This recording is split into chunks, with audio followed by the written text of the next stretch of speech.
Palmerbet with the big don't argue. Punters will love that. Download our app today and enjoy tackle-busting benefits with great odds, more markets and same-game multi every NRL match at Palmerbet. Gamble responsibly. For Gamblers' Help, call 1-800-858-858.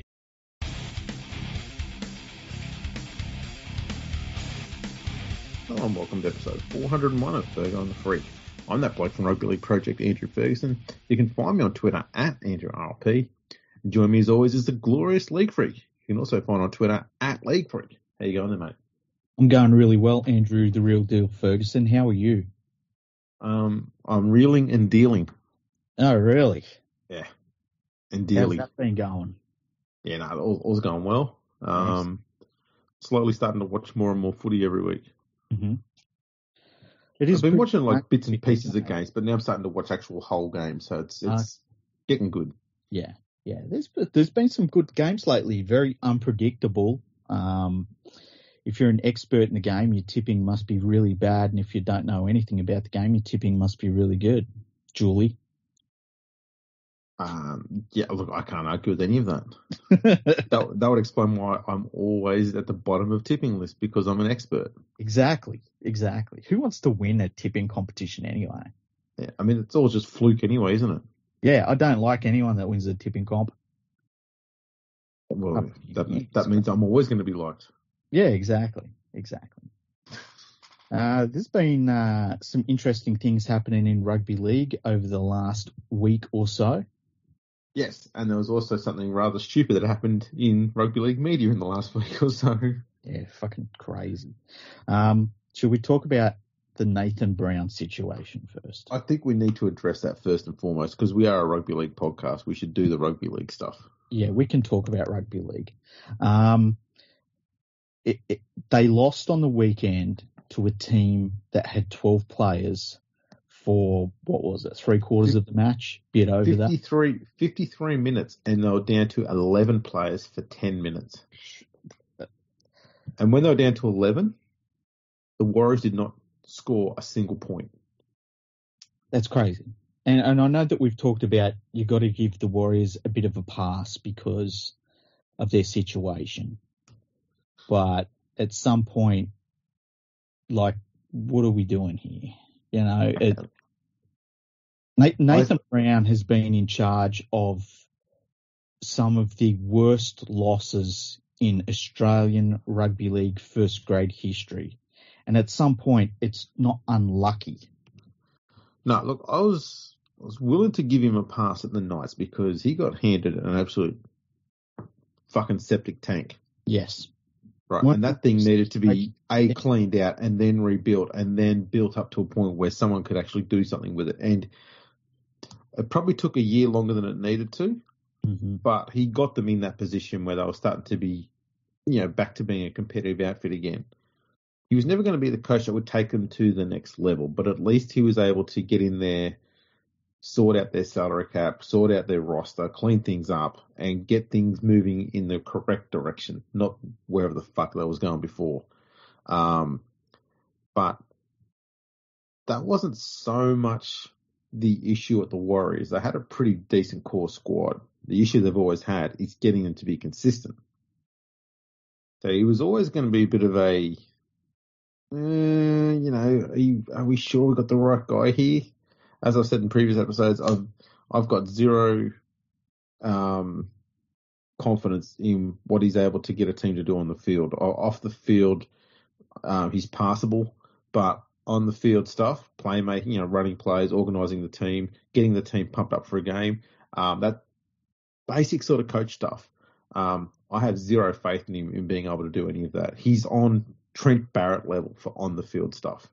Now, I got a question for you. What team do you think, talent-wise, was worse?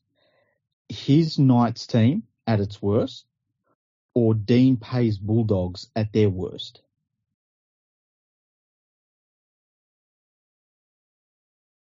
I mean, it's probably Pay's side, to be honest. Because not only did he have a bunch of young blokes there, but the experienced players he did have were either overpaid, overrated, or injured too much. Yes. So he wasn't getting any decent value out of any of them. Yes. The Knights had plenty of decent enough young talent around.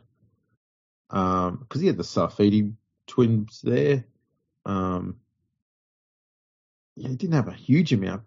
Dayton Gagai was at the club, and he was playing pretty well in those years they were not so great. Mm. So it wasn't all bad. I'm pretty sure he had a few other players as well. I can't remember who was in the side, but it wasn't an atrocious roster. But I'm not saying it was great either. No, it was terrible. It was terrible. Pay has always had that ability to get his team at least having a bit of starch in defence. Yeah, and you remember towards the end with Dean Pay, they weren't an easy beat. They would beat, but you had to beat that Bulldogs team. And how many of the teams that Nathan Brown has had since he come back from England, are you like, yeah, we got to beat these guys. We got to be up for this game? None. That's the thing. He keeps giving himself these really tough jobs to do.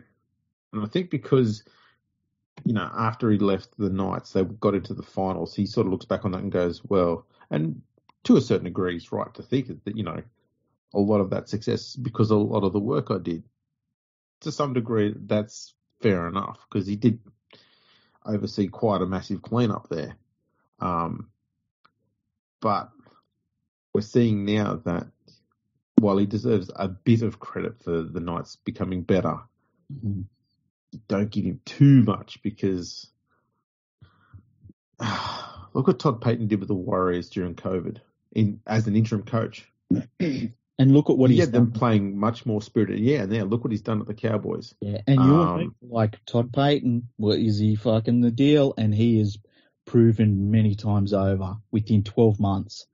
And the thing is too with Nathan Brown, you look at his name as a coach is next to some of the worst losses in Australian Rugby League history. And on top of that, when your big selling point is, well, when I leave, the team gets better. It's not really good for a coach. It's very much a Brian Smith type thing, and you don't get too many coaches who want to be Brian Smith. No, but at least Brian Smith. I mean, Brian Smith at Parramatta, he put together an absolute machine that, fell at the last hurt. If that team had have won, we would talk about that as one of the best teams we've ever seen in our lifetime anyway, because it was a machine. Unfortunately, Jason Taylor was the halfback. That was, and that's what it comes down to. It did, though. It really did. You look at when he had good teams, Brian Smith. Unfortunately, he had veteran halves that just weren't that level of the play that we're playing against. No. So I can give him a pass. Oh, Brian Smith definitely gets a pass. Yeah, but Nathan Brown, crap. Absolute crap. If you were the Warriors, when do you sack him? Or do you not sack him? I'd say to him, look, tell us who you want or who you think we should have in this side, or whether there's any players you think we shouldn't have in this side. And once he gives you that feedback, then you sack him and get the next coach in and ask him the same question and see if they agree. And anyone they agree on, get rid of them. Because if a good coach and a shit coach can identify a shit player, then get rid of that player. Yeah. Because if you're that bad that a bad coach and a good coach can both spot you, be gone. That you don't want them around. I think there's also of the players that he has brought to the Warriors, and this I know that there are Warriors fans that don't like the type of people he's bringing to the club. And let's be honest, he's brought them there because he probably was able to get them on the cheap. Yes. I will say this: Adam Fanua-Blake has played very good football since joining the Warriors for the most part. Mm-hmm. Matthew Lodge, though, atrocious. Yeah. But he runs the ball hard, which, that's good, and that's pretty much, 70% of your job as a front rower. But the stupid, dumb fuckery that he does, going into a hit up and lifting his arm up. Fair enough, a lot of players will put their arm up to protect themselves as they're bracing for the collision. But he will always put his forearm up and lift his elbow. So he's not going to hit the bloke who's directly in front of him. He's going to hit the bloke who's coming in from the angle. He's going to hit them with the elbow, and he's going to force that defender, if they see it early enough, to go low. And when you're running at full pace and you're 110 kilo forward, it's easy to bump off a bloke who's standing still and crouching down low. You're just going to plough through him. Yeah. And I think that's probably his intention, is to cock that elbow, make them go low, because then he'll push them out of the way and you can push through. It's cheap. It's also very grubby, not surprising from him. The other stuff he does too, his discipline has really fallen off bad, and that's a worry given that's never been good. Yeah.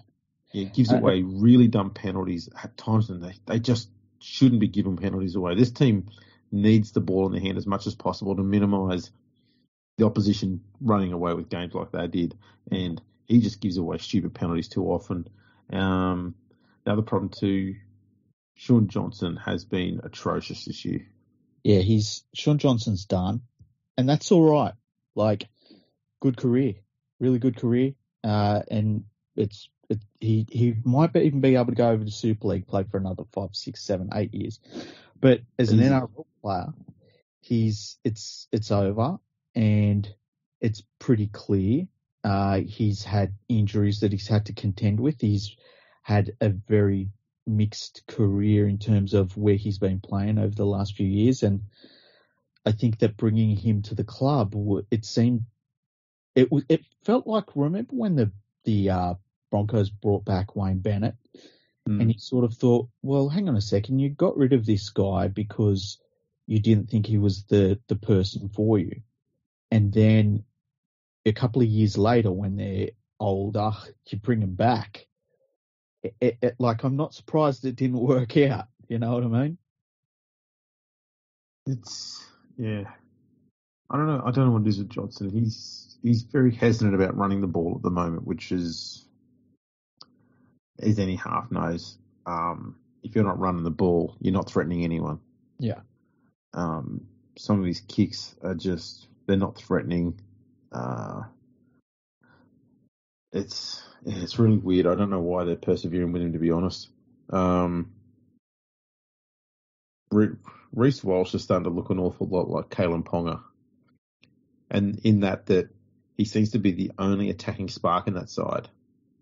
He's popping up everywhere trying to ignite something, but he's just got a bunch of players who just lack interest more than anything else. They just lack interest. I'm not calling them shit or plotters, because they've all shown they can play at this level. Yeah. More than once.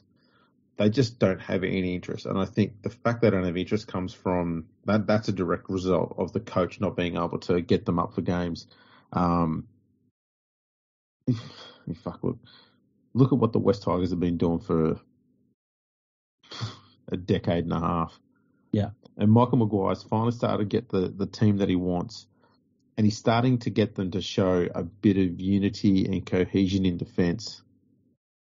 So it shows that if a club is willing to persist with the right coach, the results and the performances will eventually come, but you've got to have the right coach. Yeah. And Nathan Brown was never going to be the right coach for this job. No, it always felt like a bad decision on their behalf, and one that, like, I think that if you've got the opportunity to give your first grade head coaching role to somebody, and your idea is that you're going to give it to this certain person so that he can sort your club out for the next coach, that's the wrong choice, And I mean, keep in mind, they did it with the idea that Phil Gould was going to oversee the whole thing, which, Well, like he was going to do it by email, I guess. And he was there for what? About the amount of time it takes to cook a pie in the microwave. Yeah. He heard ding and went, oh, that's my job done. See you, fellas. Yeah. And so I just think that it's bad decisions. And look, if I was the Warriors, the very first thing I would look at is junior development. Now, I know that they've claimed they've done that, but where are these juniors? I know that it's a problem with COVID and travel and things like that. That's an issue. But, you know, when was the last time the Warriors had a young player that you kind of looked at and said, oh, look at this dude. He's something here, you know? Probably Sean Johnson. It might be, yeah.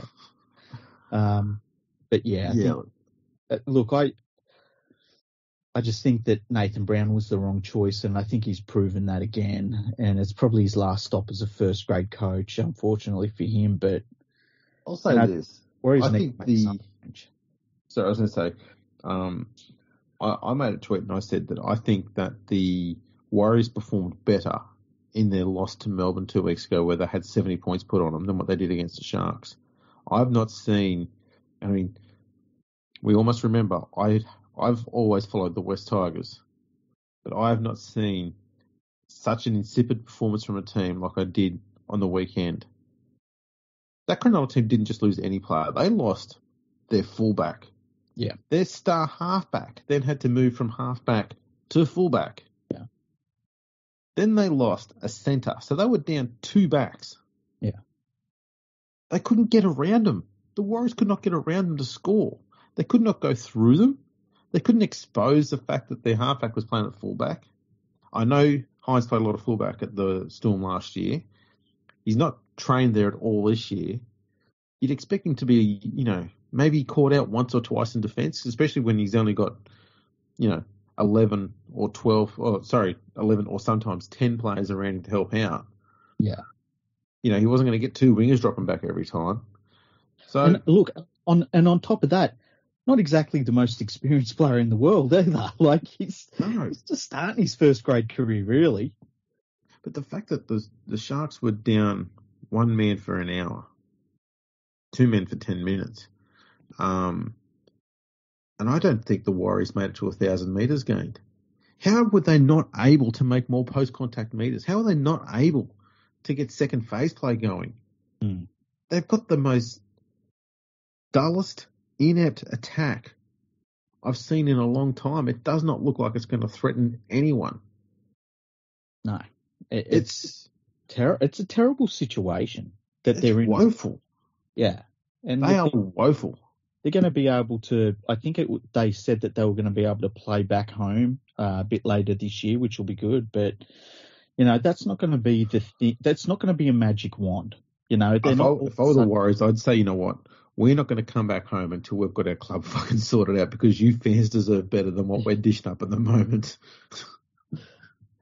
Imagine waiting 2.5 years for your team to come back and they're playing like this. Yeah. Who's going to want to go watch that? Fuck that. It's, you know, I've had my club in this sort of dire situation, so I know what it's like, and it's horrible. Like, to turn on the footy and to be like, best case scenario, we don't get whipped.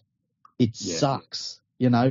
At least with Penrith, there was always that light at the end of the tunnel of like, well, maybe this week there'll be a junior in there that'll turn into a friggin' test player, you know.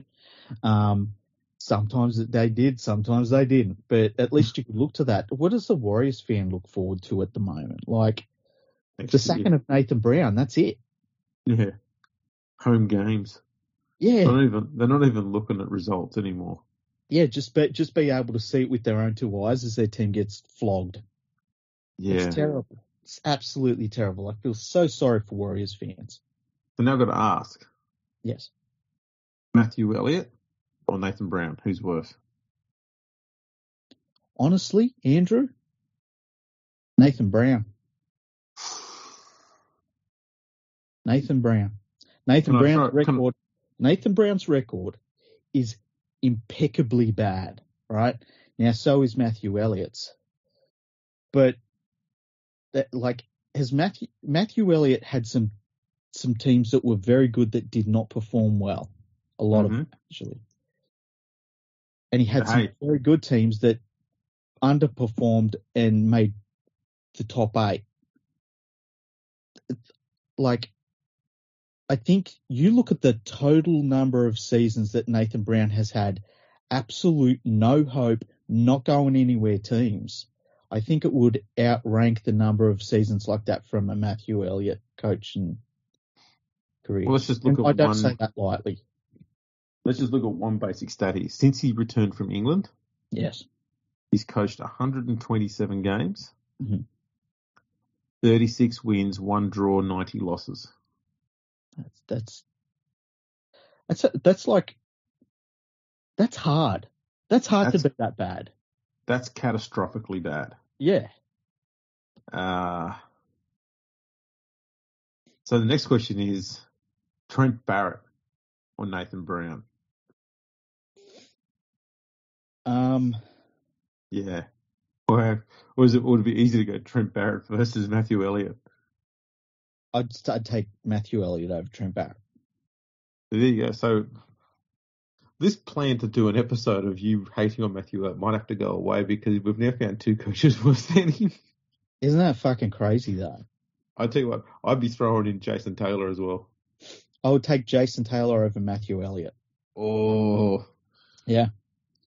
I think because Jason Taylor would come in there and he'd say, right, we've got to get rid of Nathan Cleary because he costs too much. We need to get Kieran Foran over to replace him. Yeah. I know he's got like both his knees completely shattered in 37 places and he can't play for 5 years, but let's get him over on $800,000 a year because it'll be cheaper than Cleary. Matthew Elliott brought Matt Adamson back. All right. Okay. I'll take Foran over Matt Adamson. Yeah, but nah. You're not going to take an injured Foran who doesn't play over Nathan Cleary. I would take. Okay. Here's the thing.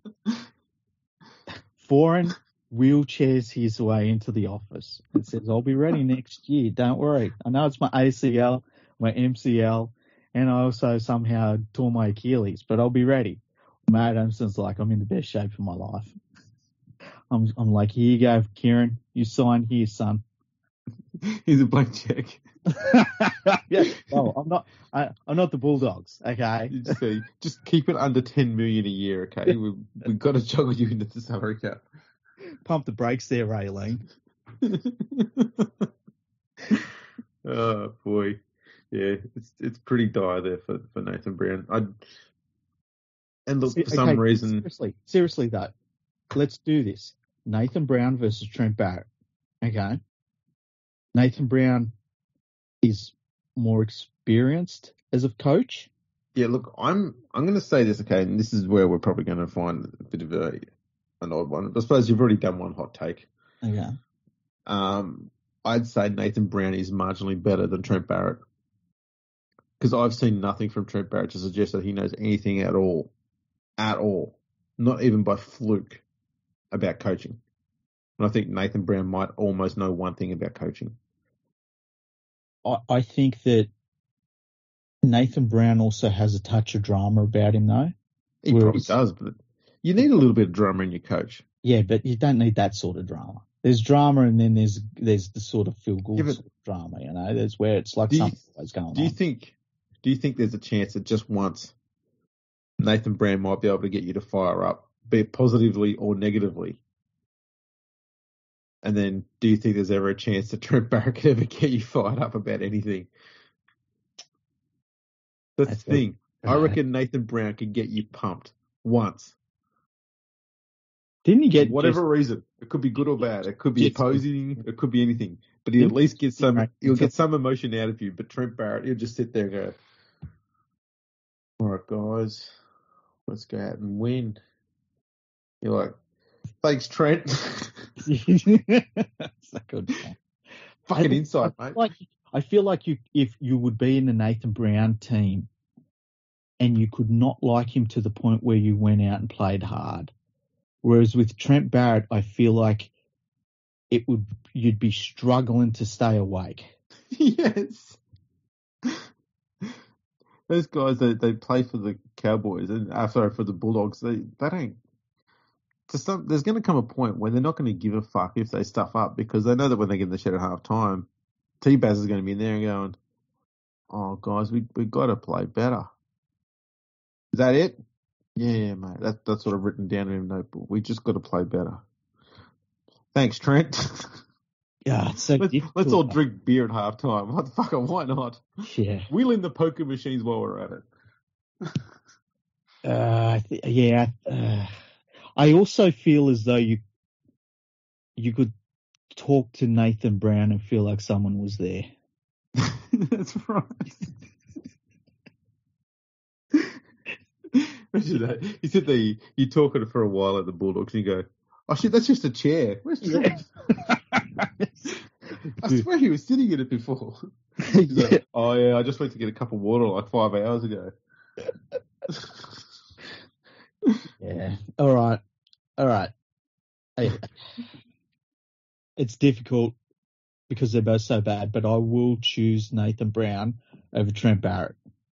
Yeah, I'm talking by the absolute slimmest of margins. Oh, so close. And you know what you know what it is? It's that someone's there. Yeah. They're not good, but they're there. That's right. Yeah. You're going to go, oh yeah, he said words and nodded occasionally. Yeah. Like, I feel like you could have a conversation with Nathan Brown, even if it's not to do with footy. I feel like you could talk to him about something. What the fuck? Can you have a conversation with Trent Barrett? No.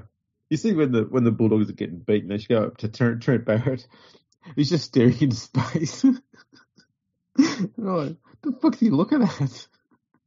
He's just staring. He feels like one of those algorithms, you know, that chats to you, then that Microsoft did and that, and then they had to shut it down because the internet taught it to be racist.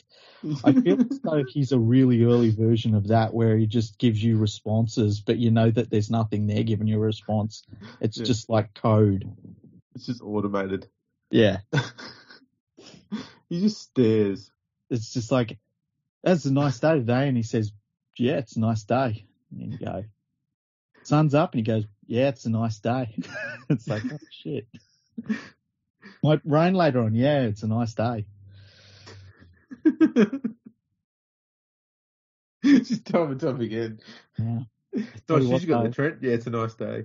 That fucking eyeliner is on point. That is a point. It's a good thing he's not at the Warriors, because there'd be a clash between him and Walsh, and we can't have that. Oh shit. But on the flip side, I think it's easy to talk about how shit the Warriors were on the weekend, but I think a lot of credit also needs to go to the Sharks for playing the way they did. Mm-hmm. Not only to win that game, but to keep putting points on, and winning by such a comfortable margin. Mm-hmm. That was absurd. Yeah, really, really good effort. Really good effort. I saw somebody on Twitter say, like, they should sell that game as a DVD release at the Sharks Club, because that's a bloody good win. That's one of those wins you say, when they did this. Especially that second half. Because, they came out of sheds looking determined, and they were defending for each other. That was quite literally, that was very Penrith Panthers-like defence, where they scrambled everywhere, and that was made sure that there was one person, the person making the initial contact. Their job wasn't to hold them like they normally is. The job was to wrap up the ball. And so you even saw Moylan. Obviously Moylan's not a great defender, but he's smart enough to know how to get a player to the ground, or how to slow down to play the ball, and that is essentially pull them down on top of you. Yeah. Like when you're a small half. And he did this with a lot of the bigger Warriors players. He'd wrap him up around the arms, and then he'd just fall backwards and let him fall on top of him. Yeah. It's not a hip drop, because he's the one taking the bloody fall. Yeah. But he's done variations of that over most of his career, and it's been, largely reasonably effective. But a good forward is able to get out of that very easily, or get a ball away. All you got to do is just get side on. Yeah. You can't lock the ball up if you got the ball behind you. But the Warriors players were just too dumb to realise that, and they just kept running face forward into him, thinking they could run over him. And all he did is just kept pulling down top of him. And he was making one-on-one tackles on the edge with these big forwards running at him and shutting down clear overlaps just through the Warriors being dumb. Yeah, we're a really dumb football team. I don't know how you become that dumb of a football team when you're all first grade players. It's kind of shocking. That's the thing. They're not shit players. You could put any one of those players in a top 5 team, and they'd all stand out. I mean, I think Papali, who's at Parramatta, was at the Warriors. Yeah. Took a while to start to shine there, but he went to Parramatta and just stood out immediately. He went, yeah, you put him in a good outfit with some structure and a clear goal, what they've got to do. And boom, just watch him go. I think when Reece Walsh moves on, he's going to be absolutely amazing. I think that he's really hampered by his teammates. And, it's not like you watch Reece Walsh and you say, like, oh man, it's all starting to rub off on him now. And you think of like the situation this young bloke's been put in. He comes to the club and their $1 million fullback says, you know what, I'll play wing for the rest of the year. He can do the fullback role.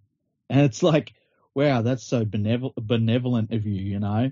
And that's how it was framed. And he was being thrown in at the deep end on a terrible team. His performances are so far above his much more experienced teammates. Like, he's their best player, and it's not even close. And he's going to leave because he wants to stay in Australia. And then what do they build around? That's the thing. What do they build around? They've really got no long-term goal. Like, they're getting this young bloke from the Sydney Roosters, I believe. And they're getting a couple of players from the Sydney Roosters. But when do they bring in some Kiwis? Yeah, and it's not like there's a shortage of not just New Zealand players, but Pacific Island players. We've all got them throughout all of our teams. Except there's tons of them, and they're all fucking brilliant. Yeah. They're all brilliant. And yet, none of them end up at the Warriors. So weird. It's crazy. I don't know what they do, but they need a drastic change. They need a premiership winning coach. And they need a clean slate. They've got to do a lot of work on that roster. The forwards that they've got are reasonably good. They've overcapitalised in the halves. Too many halves there, and they're not playing any of them nearly enough. Egan's not too bad at at hooker, but I think they need someone who's a bit sharper and a bit nippier. Yeah, Egan is exactly what he was at Penrith. He's a backup. Yeah, he's a toiler. Yeah. Yeah. He's not a typical sort of game winner. The perfect sort of hookers for the Warriors would be a Jaden Brayley type player. Yeah. He's got that playmaking ability. He's genuine leader, young, and he's got a reliable sort of kicking game on him, good defender, and a good talker on the field. So he gives a good amount of direction for the forwards. Because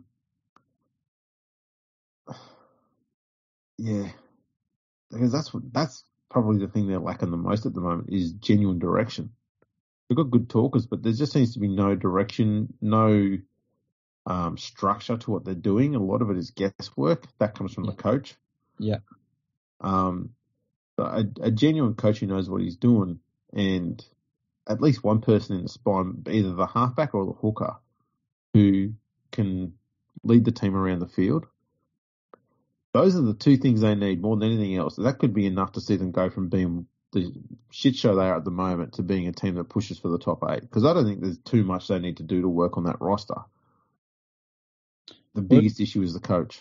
If you got an all right coach in there, not even a top class coach, but just an all right coach, they should go better than they're going right now. And that's the big thing about Nathan Brown. Like, and it's the same thing with the Bulldogs. You know that would go better if the coach had some ability. And unfortunately, in the National Rugby League, we see a lot of teams that have had that problem where you just know the coach is an issue. But it's man, to have a situation like they've got at the Warriors, it's it's wholesale changes, and that's a lot. They're going to have to go home and just make some big changes over time, and maybe that's what they're waiting for. Get home, get everyone settled back in, get a routine going, and then you start to work again. Maybe that's what they're aiming for. I don't know. Yeah, I think what they need to start doing is stop pissing up a wall and actually start doing something. Yeah. They've been underperforming for too long. Yeah. And you can't just say, well, this is an issue that we've got here. We're away from home, and so we're just, we're passing on this season and we're passing on the next season. And you can't do that. That's how you undermine your entire football club. That's right. They need to start with a coach, a proper, solid, reliable coach. Now, can I ask you a question? Mm-hmm. Panthers versus Parramatta. Did you watch the game? I saw most of it. Yeah. What did you think? I thought Penrith were a little bit flat, to be honest. I felt so too. I went to the game. Nadine invited me to the game. Lovely Nadine. Thank you, Nadine. I met her there and her husband. I met her husband for the first time. He's a cool dude. And a couple of observations I had out of the Penrith game. Number one, I've never seen a team hit for 80 minutes like Penrith. It is insane when you see it in real life. Like, they bashed the hell out of Parramatta, and full credits to Parramatta for still winning the game. The first half I thought was refereed extremely poorly. There were some really weird decisions. The 10 metres was atrocious. And then the second half it was a lot better. But I think a lot of damage was done in that first half. And the other thing is, and I agree with you, Penrith were flat. I think their attack still needs more. They need more out of attack. And I think Luai, not in defence because he's a good defender, but I think in attack, it's now time to ask questions. And I love him. He's from Mount Druitt. He's one of us, but I think it's time to question his involvement in our flat attack because he's a little bit predictable and we need to be getting more out of him. And if he's got it in him, great. He needs to show it. But at the moment, it's not enough. Yeah, Luai's always frustrated me because I watch him play and I see glimpses of why he played Origin. Mm-hmm. And I see also glimpses of how the fuck did he get picked to play Origin? Yeah. I can't believe that the same bloke can have, can make you feel that way about him every single game he plays because he does this every single game. You're watching, it's kind of like watching an entire Mitch Moses season every game because he'll run the ball and threaten the line and be an absolute fucking just, wrecking opposition teams and they can't touch him. And then be like half time comes and he comes back out and he's just sideways as fuck and he's doing nothing. You're like, what are you doing? Yeah. And I can't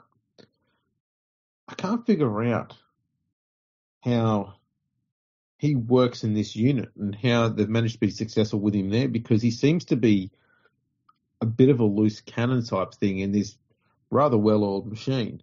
And just because it's a machine and, it functions very, very methodically doesn't mean that it's got, everything is boring and structured and does the same thing every time.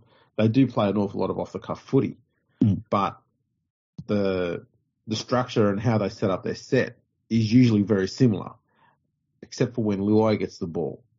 And it's almost like he's kind of guessing more than instinct when he gets the ball as to what he should do, which is a little bit Jack Whiten-ish. Yes, I agree completely. So I don't know how you fix it because when he's playing well, you want that in your side because he's untouchable. It's like watching Jerome Hughes play. But when he gets a bit sideways, you look at him going, please don't. Like, what are you doing?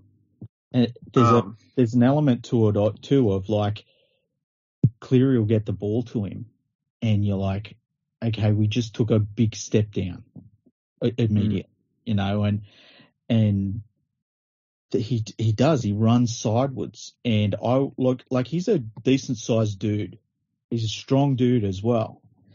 I would say to him, like, think of yourself as a ball runner first, and don't worry about the pass. If the pass is there, you'll end up passing it at the right time. But if Cleary's getting you the ball, just run onto it hard and challenge your defender in front of you, because he's not challenging his defender in front of him. He's basically asking the defence to drive him towards the sideline, because that's where he's running to. Yeah, he's running good plays out of the ball, because he often plays out on that left side. Yeah. So he's either pushing Tuo out of space, or he's running past kick out and not giving him an opportunity either. I mean, when you've got those two massive ball running powerhouse out there, I can use them. Yeah. But I think the best way to fix Luai with his running game, you get one of those large, like 6 foot or 6'5" sort of wooden frames that you sometimes find around a mirror. You get one of those, just the frame, you don't need anything else in there, and then get a life-size cardboard cutout of Kickout and just put a picture of Luai's face over Kickout's and stand it up inside the frame and say, Jerome, come here. I want you to just look at my mirror for me for a sec, see if you can find any sort of specks of dirt on there. I can't quite see any. When he looks in there and go, fuck, man, you're huge. You go, yeah, I am, eh? You go, what are you, 6'5"?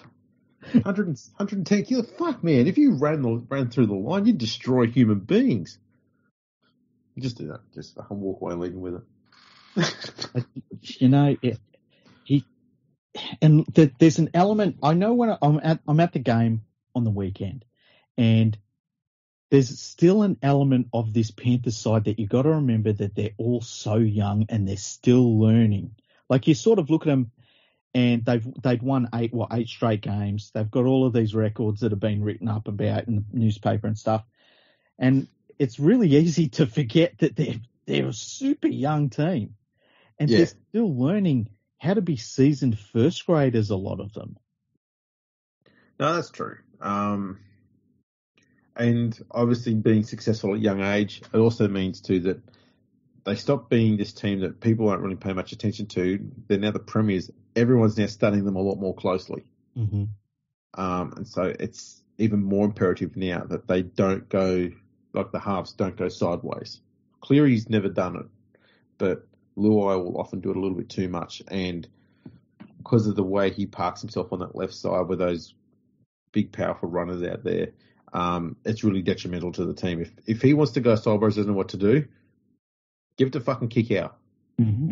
Like, if you're not going to take the line on, give it to a bloke who can, will, and destroy opposition defences and create an opportunity for second phase play. Because if he creates a bit of second phase play, Luai automatically becomes a weapon. He's really good in that broken field running stuff. But when the line's set and it's moving with him, and they'll let him run. That's the thing. Defences have figured out that if Luai's not going to take on the line, don't rush up on him. Mm-hmm. Just let him keep running, because he'll eventually run to the sideline and you'll be able to shut everything down. Yeah. Possibly even get a turnover. So you'll see very, very rarely will anyone rush up and try and tackle Luai when he's running sideways. They'll just let him go as far as he can go, because he will go to the sideline and run himself out of play. And they'll do it time and time again. And you'd think by now that he'd be smart enough to see that. That's not a coaching thing. That's something he needs to learn, because he's doing it too often, and every team lets him run when he's doing that. Let him go sideways. There needs to be, for him, it's a little bit like what we talked about with Kickout last year, that it can't all be running wide. That at some point it has to be running up the guts of the field. And like, you think of Luai, how many times do you think of him going straight up the middle of the field, you know? And I know he's 5'8", he's going to be playing a little bit wider, but, you know, he needs to add those wrinkles to his game so that he is an overall attacking player, not just a link up between Cleary and the outside backs. Because eventually Cleary's going to get to a point where he's going to be able to nail those outside backs without having to go to Luai. Yeah. And when it gets to that point, what do you want Luai to be? You want him to be a hole runner. You want him to be a ball runner. And But you want him to be Cody Walker. Yeah, and so it's something they need to learn because it's the next step for them as a club, and there's a lot of very good things they've got going there, obviously, but there is an element of that part of their attack that is still pedestrian, and it's not that they don't have the skill, because as you say, like when the Panthers turn to that, okay, we need points, let's throw the ball around it. They remind me of the Knights of the early 2000s where all of a sudden you're seeing flick passes and, shit's just fucking looks like the Harlem Globetrotters all of a sudden. So they've got that in them, but there's a lack of something in their attack that they've got to sort out. And that's why losses like they had on the weekend, I don't crumble and cry about them because it's a learning experience. Oh, there's no doubt about it. The other thing that got me too about that game was their defence wasn't as strong as it usually is. Yeah. That's the second time this year they've conceded 20 or more points in a game. Yeah, Parramatta did a very good job at attacking their youngsters out wide. I think that's one thing. The other thing was, for the first half, they got a lot of penalties when they were getting out of danger, their own danger zone, Parramatta. So they had a lot of very good field position in that first half. And that definitely helped them as well. But it's, that you don't very often see that Panthers side have a defensive performance like that. And it wasn't that they weren't hitting hard. They were hitting like trucks through the entire match. Yeah. But yeah, it was just one of those games. You're going to have them. Like no team goes through undefeated, even the Storm. Sometimes you just have one of them games where they just don't turn up how you expect them to, Yeah, I think, to be honest too, it's probably it's going to sound weird, it's probably a good thing that they lost the week before they played Melbourne. Yeah. Even Melbourne's been just absolutely annihilating everything in front of it. Mm-hmm. If they were to come up against the Penrith side that is still undefeated, you'd expect one of the two sides to have a weakness or to be a little bit too confident. Yeah. And get exploited. Yeah. I think Penrith's coming in with a loss. It's going to make Melbourne go, okay, we're going to expect them to be, they're going to be up for this game. They're going to lift to another gear. And we've not really been pushed for a few weeks now. Mm-hmm. What have we got to do to match them? And what are the Panthers out on a next year supposed to look like? Because we can't go off what last week was. Yeah. And there's also an element in there of like, look, if you lose these games, you lose these games. Like, That's why we play football games. This idea that any team deserves anything is absolutely ridiculous. And that's why going into last week's game, and we talked about it, we were like, look, the Panthers should win. They might come out and really put it to the Eels, but if the Eels can turn it around, it's an amazing effort for the week they had. And they did, and it was an amazing effort. But if the Panthers lose back-to-back games, they lost back-to-back games. Like, it's the reality of the situation, and they would have to analyse those performances and learn from them and see what you can do better. And that's what all of these teams have got to be doing at the top, because I think that, Parramatta's a bit of a wild card. They've beaten the Storm. They've beaten the Panthers. They've also lost to the Tigers. Yeah. Like, they struggled to beat the Titans. It makes no sense. Yeah. Yeah. They're in that rather erratic phase where their performances don't match the quality of the squad. Like the squad should be doing a lot more better performance than what they currently are. But because they're performing so much better against the top sides where they're probably expected to lose, it makes them hard for any team to gauge where the fuck they're at. Yeah. So they've become a bit of a tricky sort of an anomaly, that Parramatta side at the moment. And it, even for Parramatta themselves, it's like, look, none of this matters if you lose in the finals against these teams. Because coulda, shoulda, woulda doesn't win you shit. And Parramatta fans know that. And it's the same thing for the Panthers. It's the same thing for the Storm. You don't think that the Storm don't fucking burn that they won a grand final against the Panthers and then next year the Panthers beat them in that semi-final match. Like, you got to get it done. And if you don't get it done, you don't win. And, that's the thing about rugby league at the moment, especially if you look at rugby league fans on Twitter. There's these expectations of like, well, what I think is going to happen should happen. And if it doesn't happen, well, then the fucking sky's falling. And it's like, no, we play football games for a reason. And, you get nothing handed to you. Nothing at all. So I love it. I fucking love it. I love going into a match. Like, who knows what's going to happen this weekend between the Panthers and Storm? I think the Storm will probably win, but who friggin' knows? Yeah, it's going to be hard to gauge. I don't think you're going to see much in the way of point scoring going on because both sides are defending pretty bloody awesomely at the moment. Yeah. So that's going to be interesting. Be a very good game though. Definitely looking forward to it. Yeah, there's a lot of very good games this weekend. It's the league is very unpredictable at the moment. Like I think that it's evened up a lot even after the first month and a half of footy. I think that some of the really bad teams have got better, except the Warriors. They've probably got worse, but Newcastle hasn't really got better either. Well, yeah, Newcastle's got diabolical. I can't believe they haven't sacked O'Brien yet. But the West Tigers, they're putting in. The Dragons are not an easy beat. Like the Cowboys, look at them. Look how high up the ladder they are. Yeah. There's not many easy games in the NRL at the moment, and it's fucking awesome. It really is. Oh, fully agree. It's absolutely brilliant to see. Should we move on to the not quite rugby leagues matter that happened during the week on 2GB or whatever the hell it was? Triple M. I don't listen to the radio, obviously. Can I just say something first? To me, Triple M, I don't listen to the footy on the radio, but I would listen to Triple M's coverage after State of Origin games when they would have Dan Ganane, Wendell Saylor, Ryan Girdler and the like on after a game, and I loved it. They were so good at covering post-Origin.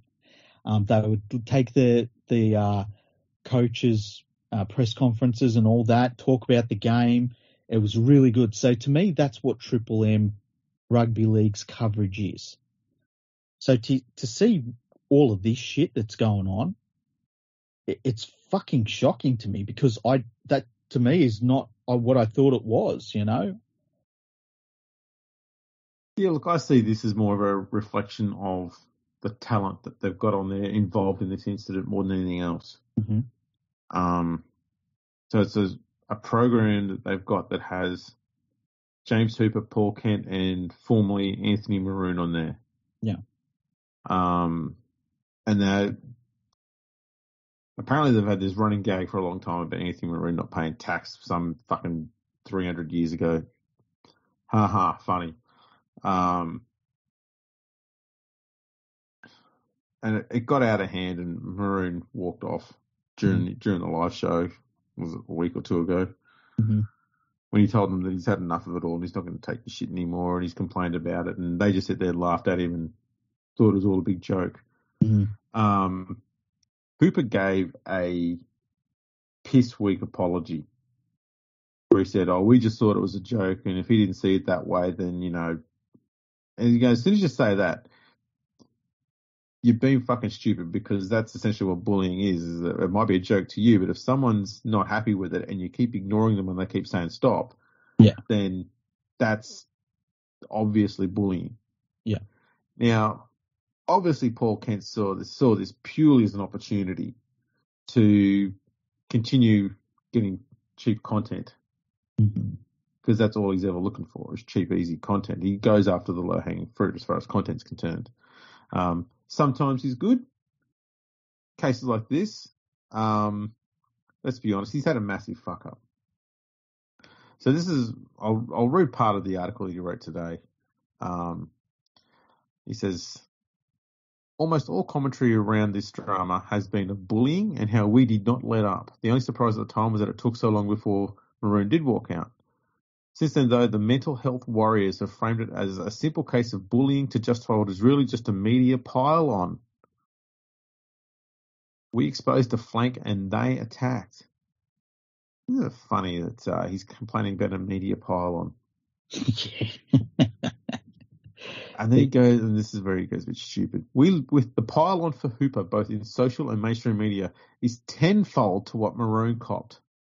Yet none of these mental health warriors have considered that, instead taking comfort in being part of the righteous majority. You can't say it's tenfold when you ran this stupid joke that's not funny for years. Yeah. And social media's only been going after them for a week. Yeah. And furthermore, Hooper's got quite a lot of form before him. Yeah. Let's not forget the amount of absolute gutter level bullshit he went through over Latrell Mitchell. Mm-hmm. And that was all smear campaign. The amount of stories he's got against him where he's basically running agendas like crazy with no substance behind it whatsoever are numerous.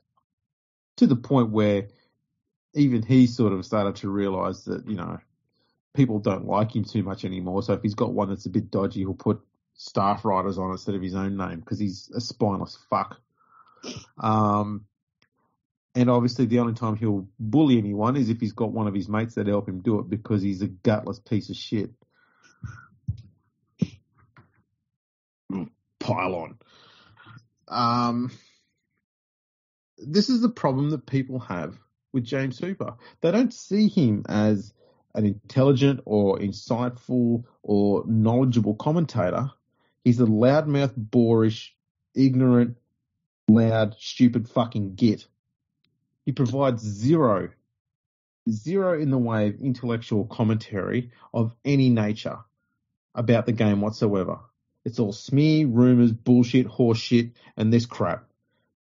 He provides zero value. I don't know why he's got so many fucking gigs in the game. Yeah, I don't understand why, if you've got 4 microphones, 2 of them are in the front of journalists. I don't care what journalists think, and especially rugby league journalists. I'd rather listen to somebody that is knowledgeable about the game, and the journalists, a lot of them have proven they're not.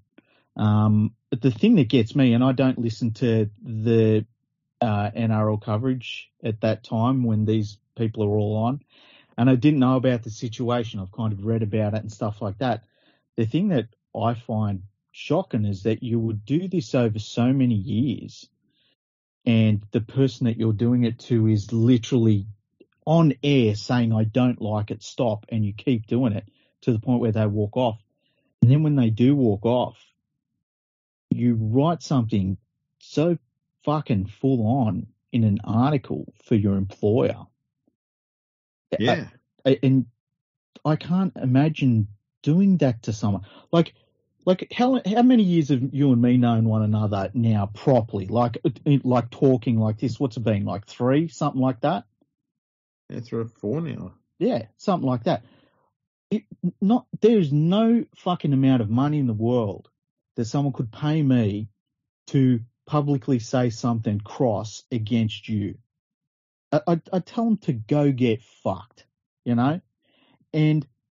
I can't imagine having a working relationship with somebody that apparently is like 10 plus years, and get to the point where you would see that someone is so fucking upset by what you're saying, and your response is that article.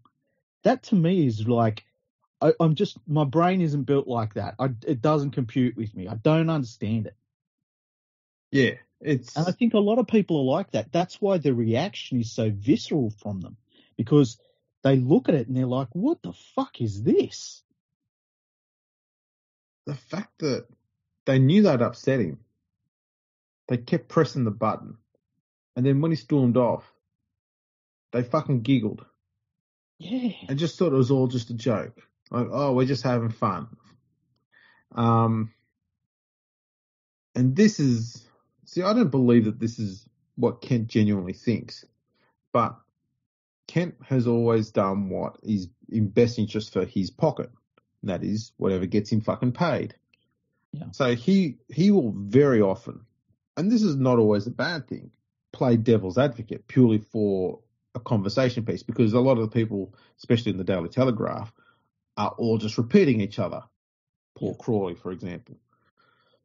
So Kent will often play devil's advocate, even if he doesn't agree with it, purely just to create a different perspective, because he knows it'll get him printed and, keeps him relevant, I guess, because that's what not a lot of these mainstream journos want, is just be relevant.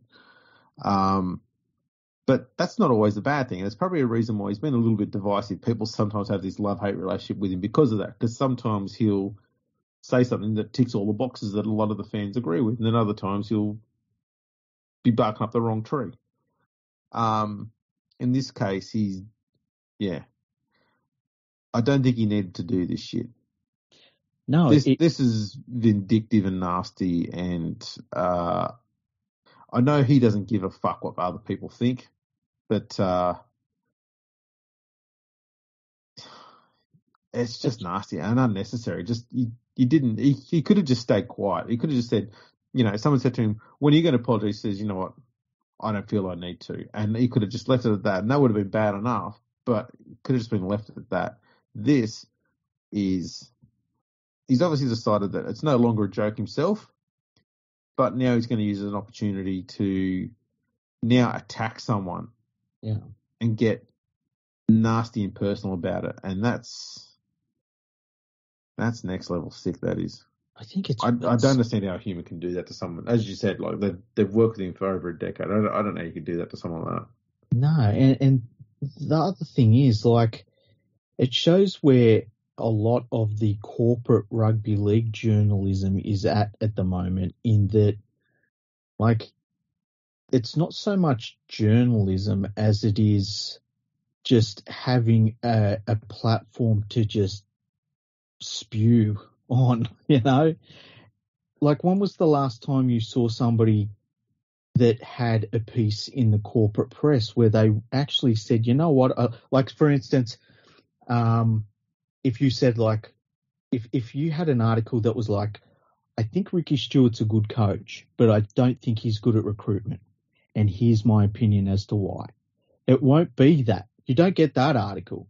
You get, Ricky Stewart's critics are all stupid, and that's, and I was thinking about this on the weekend. Like, remember they had this big thing about they wanted the NRL to shut down its digital arm and stop creating content.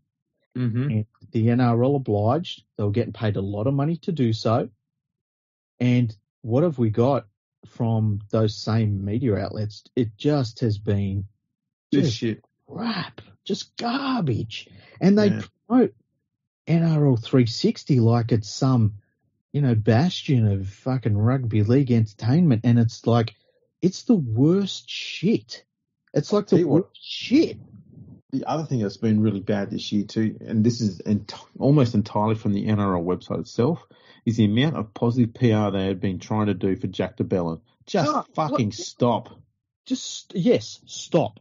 Like, who the fuck is sitting around saying, you know what, I wonder how Jack de Belin's feeling today? Like, no one is. Two pieces about how he's feeling. One piece about, what's it like missing out on Origin. Another piece about what my grandpa did. And the one where he spoke about his grandfather, I know it's probably been copied and pasted before, but the thing is, his grandfather, Fred de Belin, was a great fucking human. And he went to war during his absolute peak days playing rugby league. He went and served for this country. Don't use his fucking legacy and what he gave to this country and what he did. I'm not talking about rugby league. This is a higher fucking plane altogether. Don't take his legacy to push this prick's fucking barrow. Try and bring his PR level up after what he's done to his career. And I'm saying allegedly because it's not just what happened in the court cases he's done. There's other things he's been involved in, which has been in the media as well. This Jack de Belin hasn't exactly got a crystal clear record or anything like that. He's got a tarnished reputation. I'm not saying he's guilty of anything. He's also been proven to be found not guilty of anything as well. That needs to be remembered. The thing is here, Andrew, right? Just say you go through something like that and you didn't do it, right? And you're 30 years old and you get back out in the football field by some fucking miracle and you've lost, 2.5 years of your career, right? I don't know about you, but I would be like, I'm doing no interviews. I just want to go out and play football. That's all I've wanted to do for the last 2.5 years.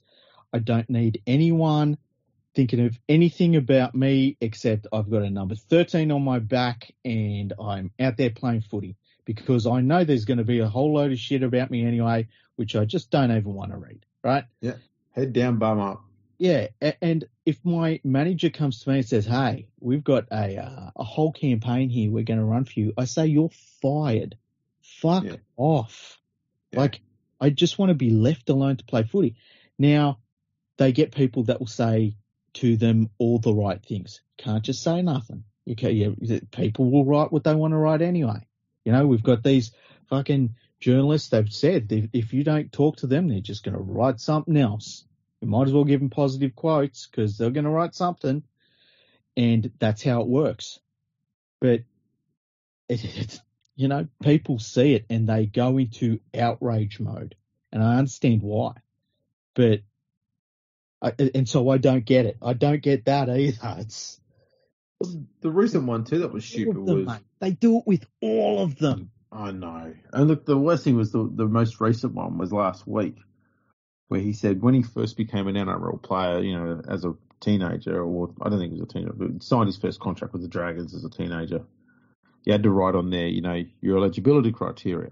And that was when he realised that, he was then eligible to represent Papua New Guinea because his grandmother was born over there. So he's written that down on there. And Adrian Lamb was his lower grades coach. He's saying, you should come play for PNG. We'd get you in there straight away. It wouldn't be an issue. You're good enough for all sort of stuff, which he would have been. But he said at the time that he doesn't think it's right that he should walk into that team given that he hadn't even been to Papua New Guinea, basically. So, it's not right, which again is the right attitude. Mm-hmm. But now he's saying, if they approach me now and they want me to play it, I'll play for them. Like, it's just like, fuck everyone from Papua New Guinea. Now I want to play for you. It's like... Yeah, and look, you know what? And I go back to, because when it goes to court, and I've said on this podcast a million times, I have to abide by what happens in the court because I wasn't there, man, right? And I'll say this. If he didn't do what he was accused of doing, right, I can see, and he lost 2.5 years of his career, I can see where you would get to a point and you'd say, man, I will now take everything I can at this point. Right? I get that. But you don't need to say it publicly, dude. Yeah. Like, just get picked. Just all of a sudden get picked, There you go. Yeah, and just go, what a surprise. Okay. Isn't that nice? I will take that jersey and I will still shut the fuck up. Exactly right. But I think too the volume of articles that have come out this year about him, it feels so forced to all the fans that it's turning them both against the NRL website, the other mainstream media that's doing it, and DeBellin himself. Yes. And that's not even whether whether they believe he's innocent or guilty of the crime he went to court over. It's almost like saying, can we just stop with this one bloke being constantly rammed down our throats all the fucking time? Just fucking ease up. But the fact that someone who's divisive and he's got a bit of a tarnished reputation just makes it so much worse. It's kind of like if they came out and they went, you know what, let's start just pushing a whole heap of Matt Lodge articles.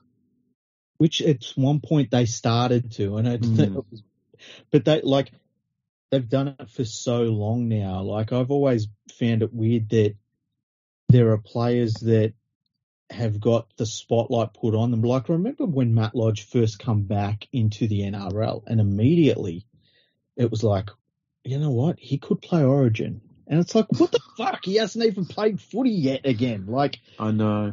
And I just don't understand it. And I don't know what's behind it. Now, if there was a media person that sat down and said, you know what, we wrote about this player and what they went through for a couple of years, and the metrics say every time they're mentioned, we get this sort of rating on the articles. And our metrics show us that if we put out all of this bullshit, the metrics are still the same and we make money on it. I would say, you know what? Okay, if people are reading it, that's why you do it. But I don't know if people are reading it. No. I think what a lot of it comes down to is, of course, naturally, the media likes a redemption story. They also like, smears and shit like that as well. But if they can manufacture a redemption story, they like that as well. So every time there's someone who's done something bad, guaranteed there'll be an article about how they changed their lives and turned things around and they're doing this and they're doing all that good and all that stuff. There's one stupid fucking prick who keeps writing articles about Craig Field throughout most of his career. He's a classic example of it. Oh, Craig Field's, really apologetic for taking the drugs he took when he was playing for the Tigers and got suspended and stuff, and he's, vowing to come clean and make it up to the club, blah, blah, blah, all that sort of rubbish. And then, he come out of jail recently and all of a sudden there's all this positive press about how much he wants to help. You just went, fucking hell. Just no. You gotta pick your targets. You go, you know what? A redemption story for someone who's been a bit of a loose cannon on the field because they sail a bit close to the wind and they're a bit over the top aggressive or something like that, but they've decided to clean up their act a bit and knuckle down and play good quality footy and that's a good redemption story. Mm-hmm. People have been, involved in, alleged criminal behaviour. Just give it a fucking wide berth, yeah? Because even if they're found guilty, you're still dragging the whole criminal stuff in there, and you're attaching the NRL with criminal behaviour. Even if it's found not guilty, you're still linking them to some sort of criminal activity, and it's negative PR for the game for that person. Even if they're found innocent, it's still attaching a negative connotation to them. Yeah. It's because classic example I think of Brett Stewart. Yes. Right. No one. I won't say no one. A lot of people don't recall Brett Stewart for what the great stuff he did on the field anymore. They think of him about that horrible story that went on and how for a long time he was. And then when the story came out and everything was revealed and he was found to be innocent, it didn't change the perception because it had been linked for so long. The negative perceptions hold longer than the positive ones do. Mm-hmm. That's the horrible thing about it all. That's the problem with the media. They try and create redemption stories at the wrong times, and they're very quick to smear anytime they can. Alternative from that, it's almost hypocrisy. Yeah, it's I don't know. It's something that when I see it, and I think a lot of people are the same, they go, what the hell is this? And it doesn't sit right with them and it gets a reaction. And I think that, there must be a way that the corporate media has found to monetize that reaction. And I think about the Paul Kent article that was posted on social media today. They turned off replies on that article because they knew what it would turn into. Now, that article was retweeted, quote tweeted many, many, many times. Now, if you're looking at their social media side of their feed, that corporation, you would look at that as, wow, look at the reach we got, right? Yeah. And that's a positive. That's a positive for their business. I actually heard, I read Elon Musk during the week said that he might start charging a small fee for companies that use Twitter and it as a commercial thing. And that was interesting because it'll mean that if say a corporate media organisation is using Twitter, they will have to pay for it to get that reach, which I think is fair enough. And these big corporations and they've had a free ride on Twitter. But I would also guess that it could also end up being that there are regulations to those posts if you're having to pay for them. Now, freedom of speech has been a very big part of what Elon Musk is aiming for. So I don't think that he would want to restrict any organisation or corporation in that sense. But it's just interesting to think how a corporate media organisation might change the way that they post things if they do have to pay for that reach. Or is it going to get worse? It might get worse. I don't know. Yeah. It'd be good if the whole clickbait stuff sort of died down a fair bit. It's getting a bit out of control, to be honest. Yeah, I'm surprised people go for it. Like I stopped with the clickbait a long time ago, these articles that they would do where it was like, oh, a journalist said this on the TV show, and then I'm going to respond to the journal. It's like, I don't care what the fucking journalists talk about. Like, I want news. I don't want to hear what some fucking idiot had to say to some other fucking idiot on a panel show.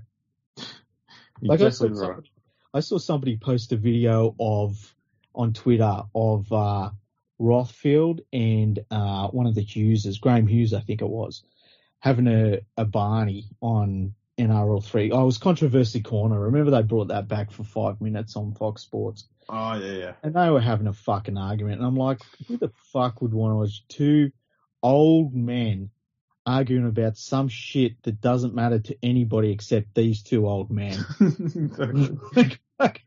There's a million other things. I'd rather watch The Batman for the 15th time. That's a great movie. Anyone that hasn't seen The Batman, I highly recommend it. But it's way better than Controversy Corner and listening to anything that Phil Rothfield or Graham Hughes has to say about themselves. Good point. Now, should we... Let's check a few emails. What do you reckon? Yeah, let's do that. Okay, let me fire up the email capturing machine because I shut it down by accident. Okay. Your little bicycle. Getting there, yeah. Got the hamster is running. The hamster's running. Let me say spam. What's this shit? No, that's spam. That's spam. Okay, here's one from Chris. Okay, he says, should NRL players be considered for knighthood? This is a fucking random one already. Message body. I believe there has never been an Australian Rugby League figure who has been considered for knighthood. I would think Cameron Smith would be deserving of such an honour, the way he carries himself, his class, dignity, and what he's done for the game in Victoria, for Queensland and for his country. Should NRL players be considered? If so, who else should be? Congratulations on 400. Thank you for that, Chris. That's a good question. I thought knighthood was for like long years of service, or 40 years service or something like that. So you need someone who's been involved in the game for a long time. So the first knight's probably going to be Phil Gould. Sir Gus. Don't fucking say that. Don't say that. What else could you have? It wasn't the last knighthood that Australia handed out to Prince Philip. Yeah, it was a brilliant call, mate. Yeah, that was a good one. People were like, what the fuck? Yeah, that was genius move. Knighthood. The thing, there's not a huge amount of people involved in the game who have got influential, that is. Yeah. That have had a very long career. Maybe Wayne Bennett, given that he played in the 70s. Yeah. That would give him 50 years service. Yeah. And at the elite level. Sir Wayne. It can't look, to be honest, it can't be based on years service, because I know that every second tennis player in England gets a knighthood. That's a good And point. If they make Lewis Hamilton got knighted 2 years ago. Yeah. He's not even 40. See, I personally hate all of those things with a passion, all those knighthoods and stuff like that. I think it's cool when people get recognised for their work in the community and stuff like that.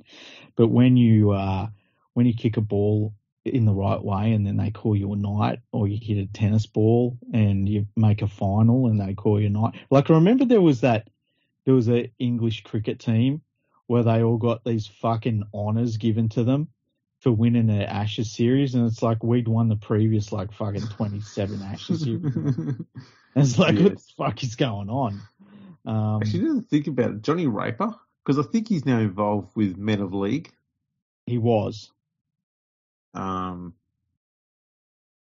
Someone like that who had charity as well as, at the official level.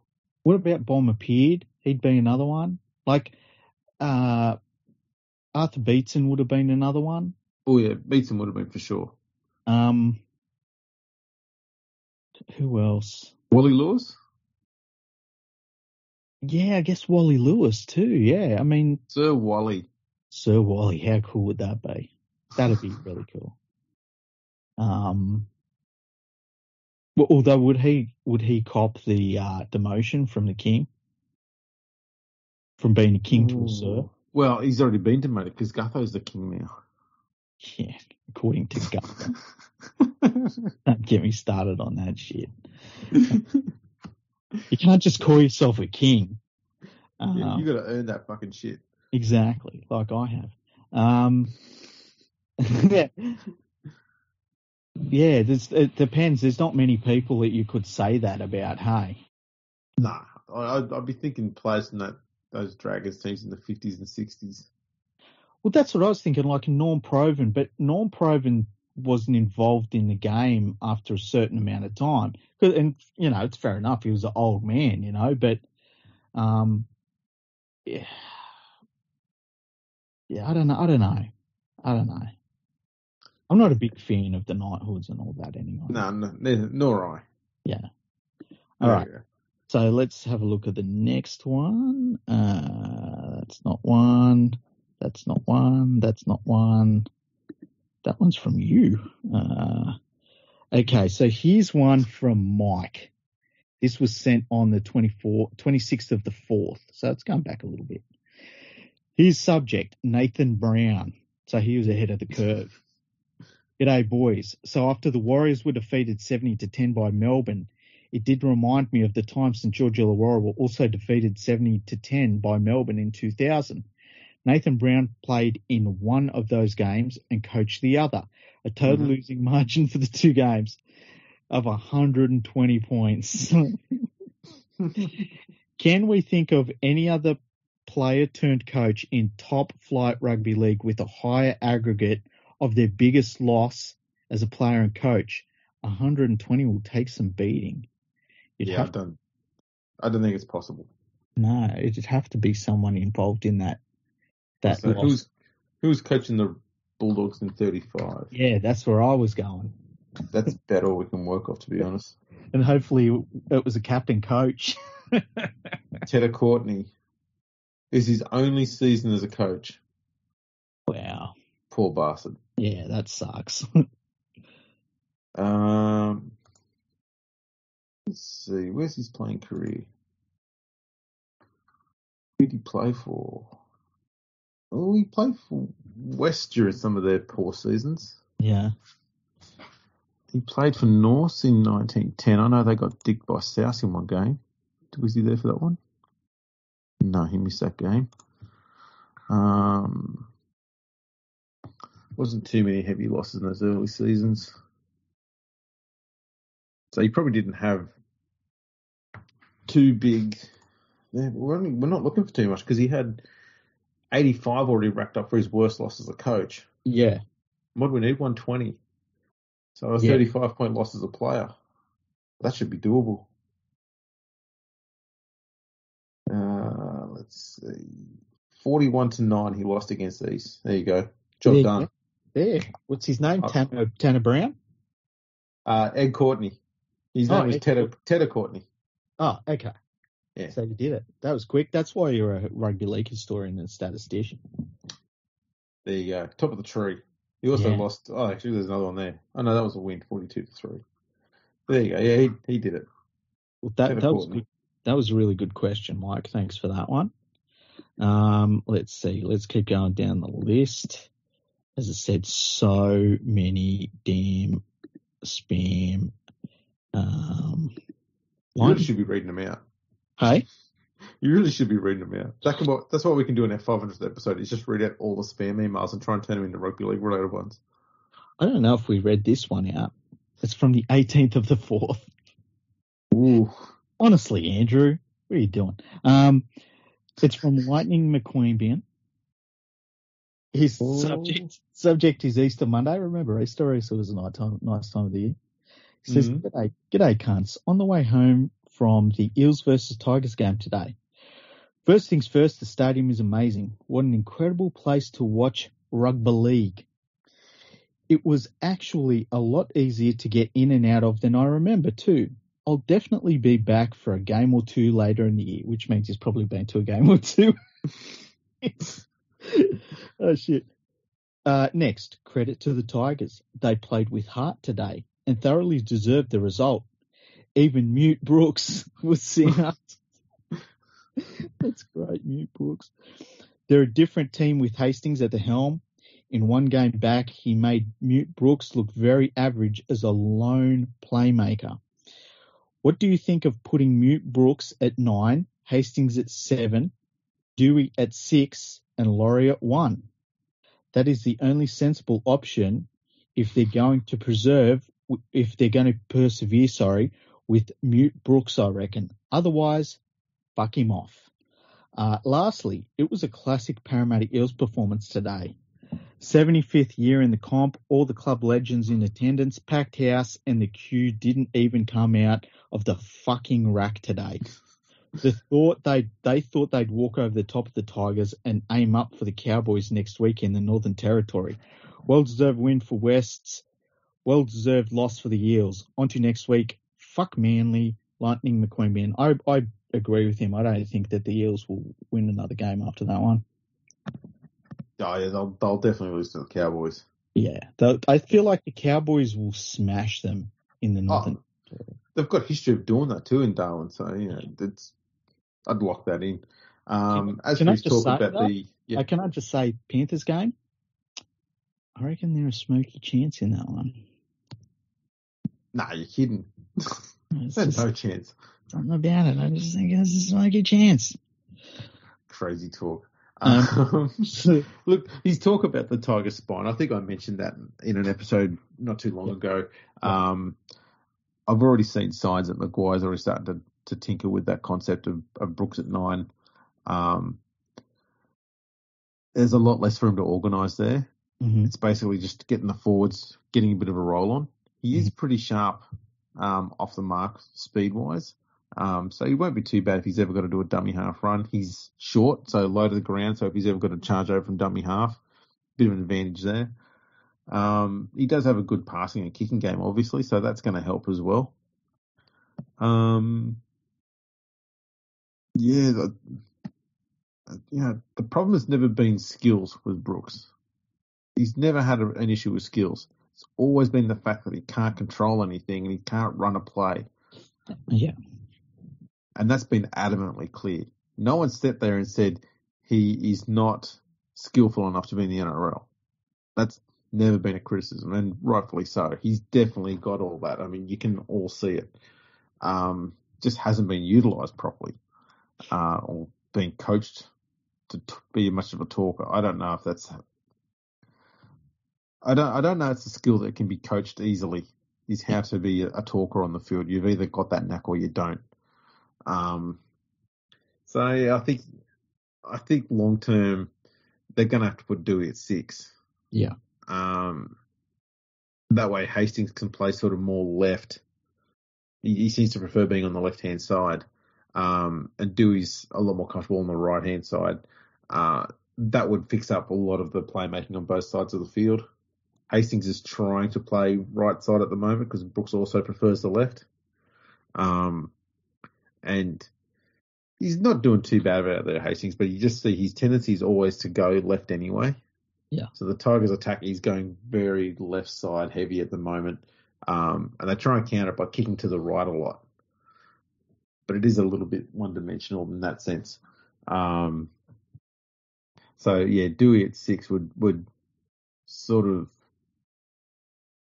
equalise their attacking options, I guess. And then you have Brooks could go through the middle. Either way, it wouldn't be too much of an issue there for him. So it's attack-wise, it makes sense. Brooks has a decent enough tackling technique, but his lack of size will make him an absolute massive target for these big forwards. They're going to run at him all day. Yeah. That's another thing. I mean, you can't make a bloke, 4 inches taller. Yeah, that's true. I don't really know if that's something they can fix or not. Feed him heaps of Viagra. Well, that's true. That's very true. Okay, next email, right? Mm-hmm. Tom sent it in. He sent it in on 16th of the 4th. Subject, refs can't keep up. He says, hello, boys, and happy Easter long weekend. Hope you're not eating too many eggs. Freaky, well done on your Panthers performance against my Broncos. Thank you very much, Tom. I wish my team had some of their fitness and cohesion. My Broncos seem to fall apart as soon as anything goes against them. Oh well. Wanted to get both of your opinions on 2 issues in the game. Number 1, in my opinion, one referee cannot keep up with the speed of the play. In Friday's match, many forward passes missed and inconsistent 6-again restart calls. The NRL do not even report set restarts as a statistic on their website. This seems to be an attempt to avoid scrutiny. And then number 2, he says, thoughts on PVL's talk of fast-tracking NRLW and bringing in 16 teams to run as a curtain raiser before the NRL. Why does every club need an NRLW team? Is it just PR?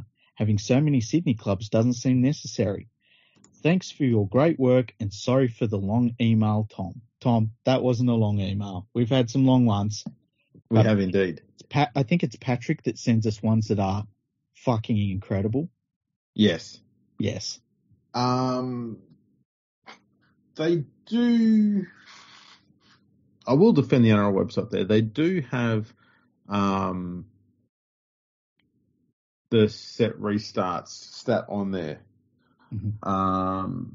It's in the team stats section. I'm trying to remember off the top of my head.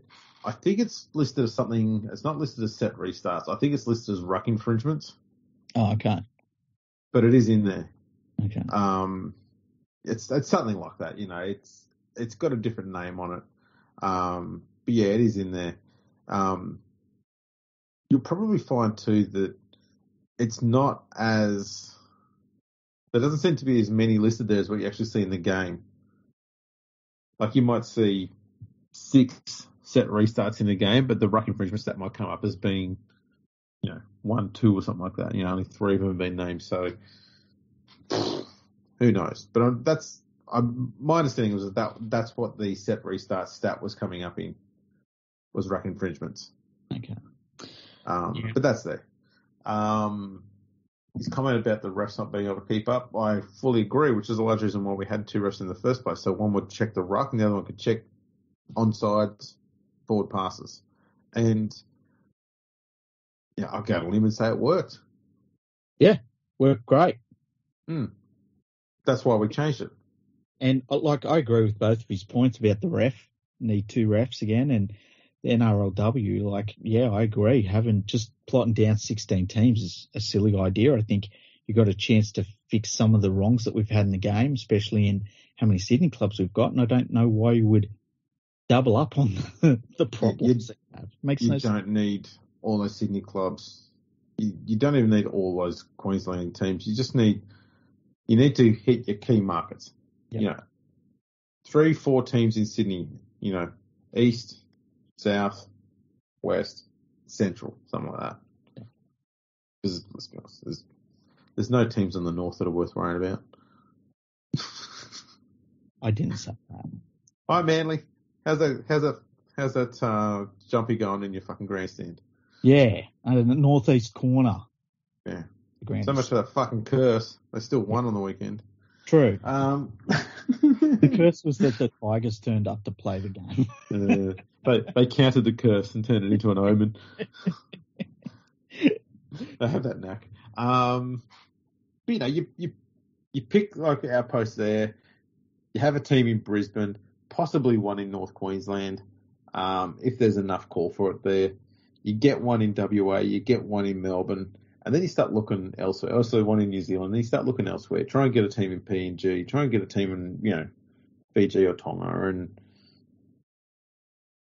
be expansive. Don't try and be all, let's just have every team must have a women's team, because that is narrow-minded and stupid. Yeah, and boring. Yeah. And, I mean, look, let's be honest, it's trademark PVL as well. Yeah, very PVL. The last email we've got, you'll love this one. It's from Mike, and the subject is Alan Whitaker. Yes. He says, "G'day, boys. I wanted to know if Fergo or Freaky have ever crossed paths with the author Alan Whitaker. Yes, I have. For an author who has been so prolific in writing about rugby league and rugby league players, he isn't so well known outside of that medium. Is he on your list of future podcast guests? Love your work, MJ." I'd love to get him on. He's a Panthers fan. Oh, there you go. One of his books proves that too. Yeah. He has written stuff that's not rugby league related. I think he had a big collection on Don Bradman. Oh, really? And he's done a few books on true crimes in Australia. Mm-hmm. I think one book was about, I know he's done two. One was about, I think, was it the Beaumont children in South Australia that went missing? I think that's him, yeah. And some work he did helped to uncover possible new clues from memory. And there was a big thing on the mainstream media about it. I think he was on Channel 7 or something about it. Mm. I think another one was on young nurse who got killed in Sydney. Anita Cobby? Yeah, that's the one. I think he wrote an article, a book about her as well. Mm-hmm.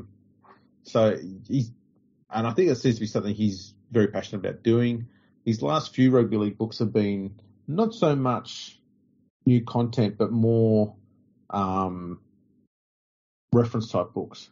Yeah. So he worked with Ian Collis, who was doing a lot of the stats at Fox Sports. He retired a few years ago from doing that, but he was their head stats guy there for a long time. Mm-hmm. And they released the most recent version of the Rugby League Players Encyclopedia. I love that book. Oh. Which the great people at Rugby League Project helped do a little bit of assistance on as well. Mm-hmm.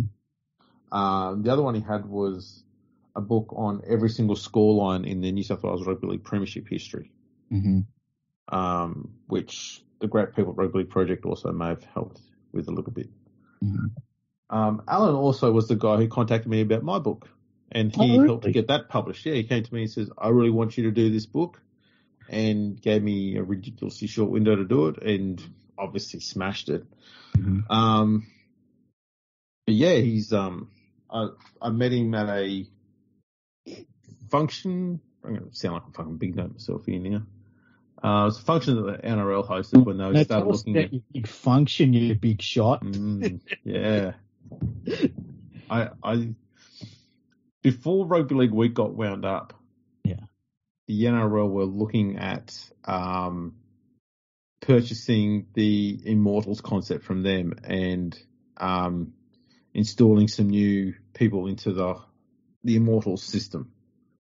And so the NRL invited a bunch of former players, commentators, journos, and one dickhead to be there to help in that process.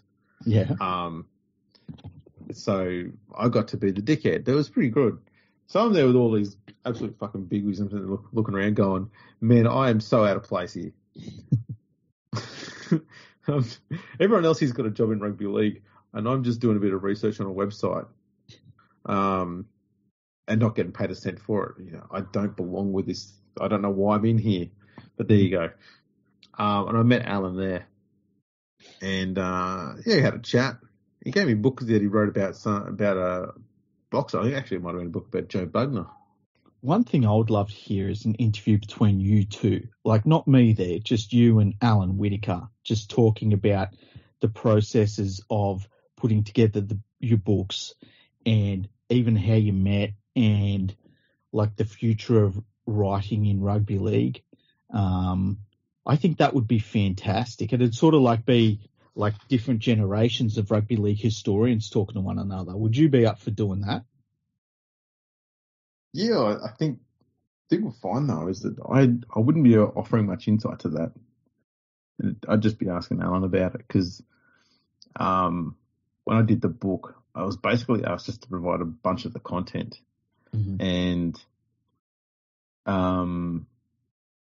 he like provided the whole outline of how it was supposed to look and the structure of it, and someone else put together the pictures for it. They organised the coloured plates in it and everything like that.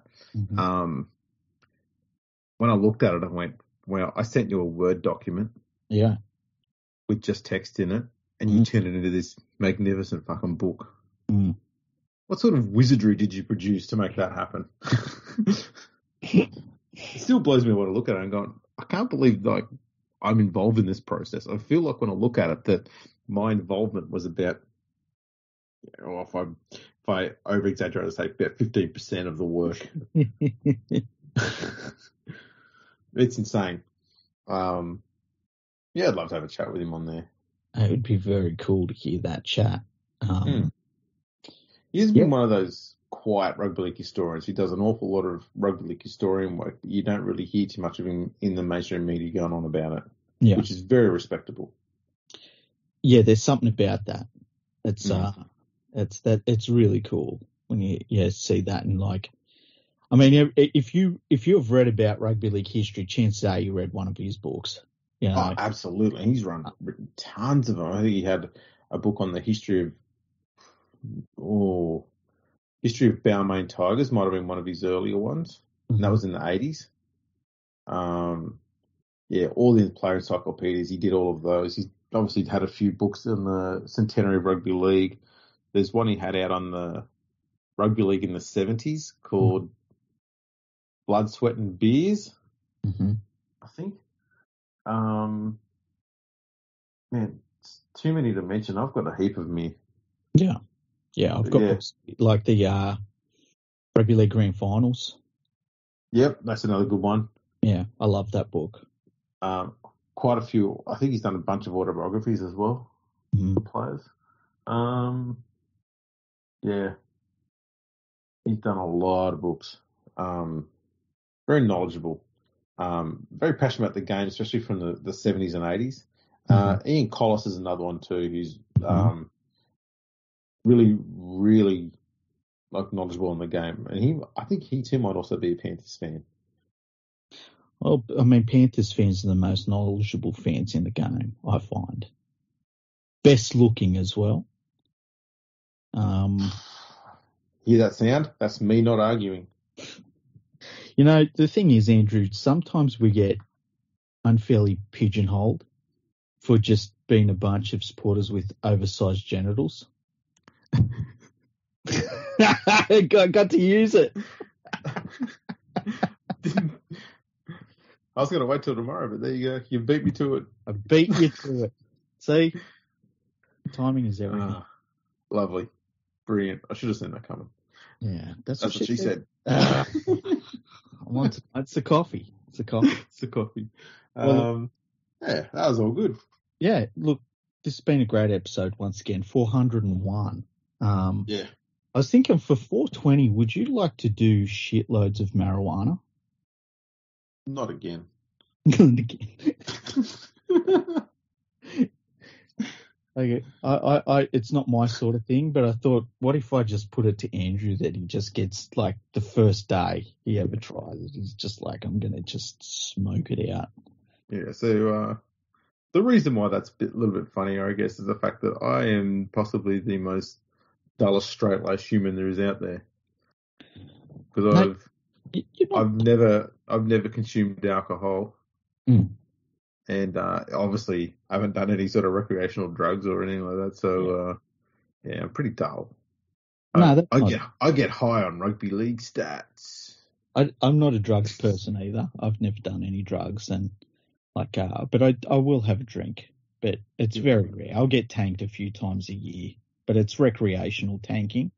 You can tell when Ricky's drunk too. I won't tell you how. You can just figure it out. But I can tell when he's drunk when I'm reading some of his stuff on Twitter. I go, someone's having a few. Oh shit! I'm going to have to ask you what the signs are now because I don't know what they are. And twice I've asked you if you were drinking when I've seen it. You've gone, I've had a few, and I went, solid. I know that there's been over the years, there's been a few nights where I've woken up and been like, I'll check Twitter, feeling super hungover, and I've looked at my feed and I've been like, holy shit. And gone back through and been like, what did I say? Oh boy. So, yeah. Yes. I'll let you know off air. Okay, excellent. I'm not going to let anyone else know. I don't want them to find out how. Nah. Although I think we are overdue for me to have a drink on the podcast.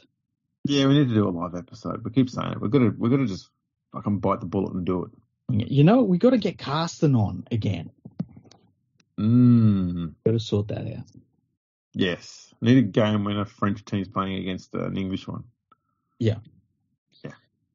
He loves France. He loves travelling to France. Oh yeah.